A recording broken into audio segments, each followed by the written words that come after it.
ఏదో పాపం జెల్నెస్కీ అనేటటువంటి తోడు చివరికి జైలుకి వెళ్ళాలని సిద్ధపడుతున్నట్టున్నాడు. నోటికొచ్చిన కారు కూతలు బిగించేశాడు. ప్రపంచ దేశాలకు సంబంధించి అంట ఏదైతే ఉక్రెయిన్ అధ్యక్షుడు జెల్నెస్కీ తాజాగా ప్రపంచ దేశాలకు ఇచ్చినటువంటి హెచ్చరిక ఏంటంటే,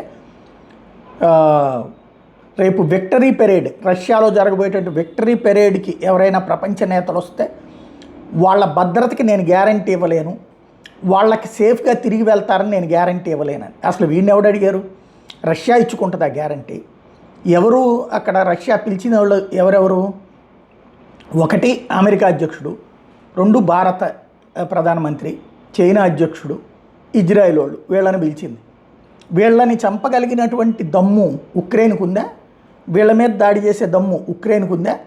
వీళ్ళు ఉండగా దాడి చేసే దమ్ము ఉక్రెయిన్కు ఉందా? ఉక్రెయిన్ని భూమండలంలోనే లేకుండా చేయగలిగినటువంటి సత్తా రష్యాకు ఉంది. ఒక్క అణుబాంబు వేస్తే చాలు బూడిదైపోతుంది. వాళ్ళ దగ్గర అణుబాంబులు ఏమైనా తక్కువ ఉన్నాయి, వేలకు వేలు ఉన్నాయి. కానీ సంప్రదాయ యుద్ధం చేస్తుంది అది. పాకిస్తాన్ లాంటి దిక్కుమాలిన దేశం కాదు అది, కాబట్టి నడుస్తుంది. కానీ ఒక కమిడియన్, ఒక జోకర్గాడు పాలకుడు అయితే ఎట్లా ఉంటుందో ఇక్కడ అట్లా కనబడుతోంది.